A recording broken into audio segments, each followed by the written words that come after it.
सौभाग्य की एक बात यह कि जब वोट बंटने का खतरा होता है इलेक्शन में तो जातियों में न बंटने के भाषण दिए जाते हैं, लेकिन बाकी सब मामले तो वैसे ही चले जा रहे हैं।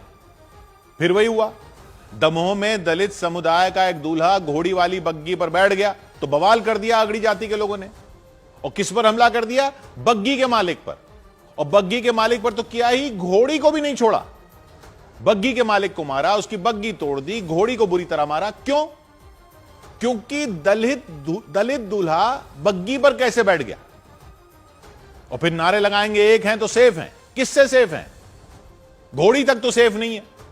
दलित समुदाय के एक परिवार में शादी थी तो उन्होंने घोड़ी के साथ बग्गी पर बारात ले जाने का इंतजाम किया। बग्गी वाला पहुंच गया, उसका धंधा है, बग्गी वाले का धंधा है, उसको जो किराया देगा उसकी बारात में जाएगा, वो अपना काम ना करे।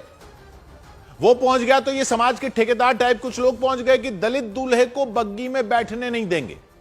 होते कौन हो आप लोग? फिर कहते हो कि हम भेदभाव नहीं करते, हमें जातियों में मत बांटो। कोई क्या बांटेगा आपको, जब सोच तो आप यही लेकर चल रहे हो कि दलित समुदाय उस तरह से खुशी क्यों मनाए जैसे आप मनाते हो। बांट रहे हो खुद और फिर बोलते हो बटेंगे तो कटेंगे। दलित दूल्हे की शादी में पहुंच गए और दूल्हे को धमकाने लगे दमोह में। उसको भी धमकाया, बग्गी वाले को अलग धमकाया, लेकिन फिर भी दूल्हे के परिवार ने बारात निकाली घोड़ी वाली बग्गी पर। तो इन समाज के ठेकेदारों की शान में गुस्ताखी हो गई। शादी से लौटते वक्त उन्होंने बग्गी वाले को मार दिया, उसकी बग्गी तोड़ दी, घोड़ी को मारा।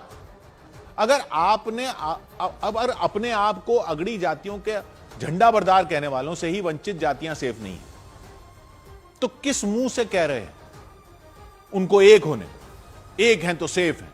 ये ऊंच नीच की बीमारी खत्म करो तब तो एक हो। जाति के नाम पर गुंडागर्दी खत्म हो तब तो एक हो। और ये कोई पहली बार तो हुआ नहीं जो दमोह में हुआ।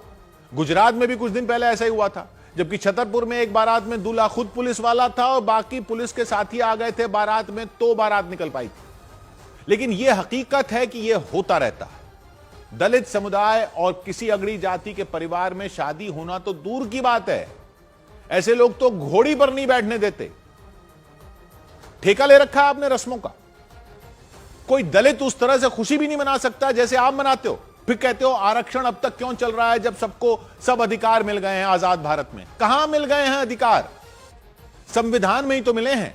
जमीन पर तो ऐसे गुंडे घूम रहे हैं जो ये मानते हैं कि दलितों को बारात निकालने तक का अधिकार नहीं है, और ऐसे बुजदिल हैं कि दूल्हे को नहीं मार पाए तो घोड़ी को मार रहे हैं, गरीब बग्गी वाले को मार रहे हैं, उसकी बग्गी तोड़ दी कायरों ने। बटेंगे तो कटेंगे सिर्फ वोट न बढ़ जाए इसको रोकने के लिए है क्या? समाज ना बढ़ जाए इसको नहीं रोकोगे? बाकी लोग तो बाद में बांटेंगे, पहले तो ये बांट रहे हैं अपनी हरकतों से। इनको तो काटो, इनको तो सीधा करो। बारात नहीं निकलने देंगे, इनकी बारात निकालो पहले तो पूरे इलाके में, ताकि बाकी भी सब सबक लें। बारात निकालो, बैंड बजाओ इनका। 100 बात की एक बात।